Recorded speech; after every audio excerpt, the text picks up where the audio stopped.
Bonjour à tous et bienvenue à Bordeaux News, sur Bordeaux News, dans Bordeaux News. Bref, vous avez compris, c'est le TJ de la semaine.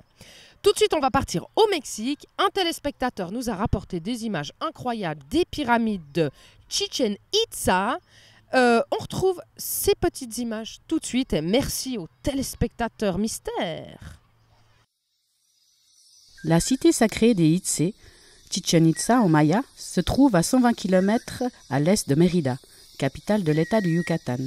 Ce site archéologique, un des plus importants de la culture maya, s'étend sur une superficie de 3 km sur 2 environ. Bien que le peuple maya soit le plus connu, plusieurs peuples ont occupé ce site entre le 4e et le 10e siècle. À la fin du 10e siècle, Chichén Itzá est occupé par les Itzaï, un peuple proche des Toltecs qui donne son nom à la ville et la rebâtit. Chichén Itzá signifie en yucatèque « cénote des bas » ou plus communément « bord du puits des Itzé ».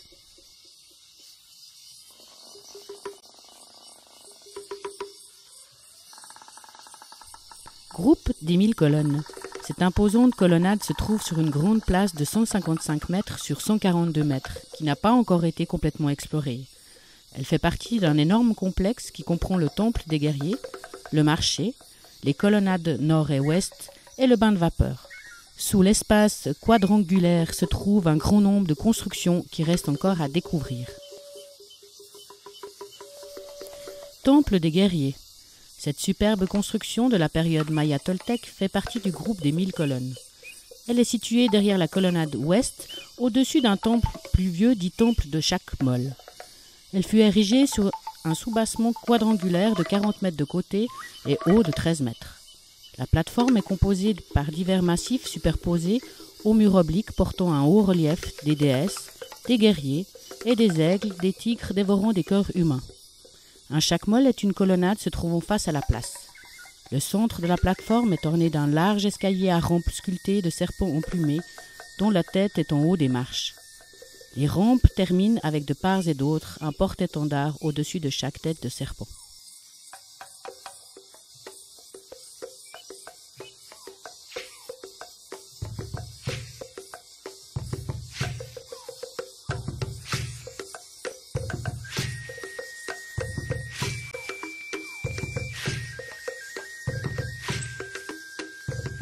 Le jeu de balle était joué par bien des peuples avant la conquête espagnole.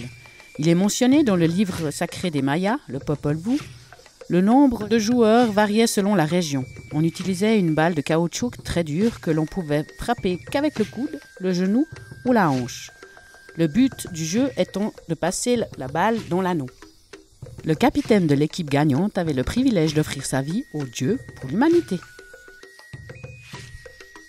Le puits sacré. Ce puits naturel est l'un des plus grands de la région et n'était utilisé que pour les cérémonies religieuses en l'honneur de Chac, dieu de la pluie. Dans leur croyance, le dieu Chac vivait dans les profondeurs de ce cénote. Les Mayas avaient l'habitude ritualiste d'y lancer, durant la saison de sécheresse, des guerriers, des enfants et des jeunes filles vierges avec tous leurs bijoux et de riches offrandes pour demander la pluie.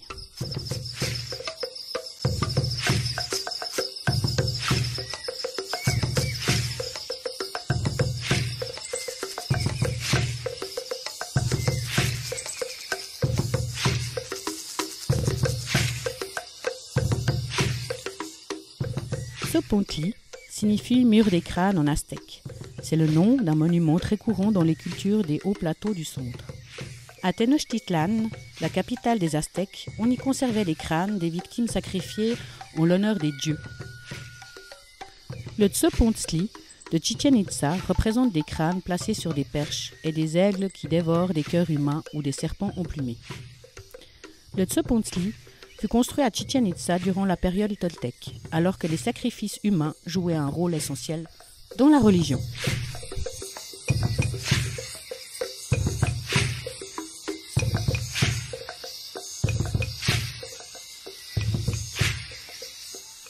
El Castillo, aux pyramides de Kukulcán, est sans doute le monument le plus impressionnant de Chichén Itzá. Il s'élève au milieu d'une vaste esplanade entourée d'autres édifices non moins impressionnants, permettant aux visiteurs d'admirer à distance ses proportions parfaites et son style. C'est un chef-d'œuvre du génie architectural maya toltèque. La pyramide, qui s'élève sur une base carrée de 55,5 mètres de côté, est formé de 9 étages aux murs inclinés et ornementés de panneaux rectangulaires saillants. De chaque côté de la pyramide, au centre, monte un escalier monumental flanqué de 2 rampes horizontales. Les 4 escaliers mènent à la plateforme où se dresse le temple tout en haut de sa structure. El Castillo était destiné au culte de Kukulkan. Des experts en civilisation maya qui ont étudié sa structure croient qu'il y a aussi une relation avec le culte du soleil, du fait que chaque escalier compte 91 marches, soit en tout 364 marches, plus la plateforme supérieure qui constitue un degré supplémentaire, ce qui nous donne 365 marches qui correspondent au jour de l'année solaire. Une petite info spécialement pour tous ceux qui connaissent le tournoi de foot El Toquié. Et oui, il se déroule le 1er mai, donc il s'est déroulé mardi dernier.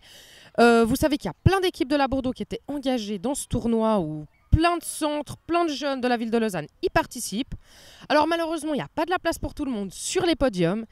Mais l'équipe des 9-11 ans, 9-12 ans, ont remporté la 3e place du tournoi de leur catégorie. On les félicite. Bravo les Bourdoniens. 3 sorties pour vous spécialement cette semaine sur TVB. La première concerne le projet Métamorphose.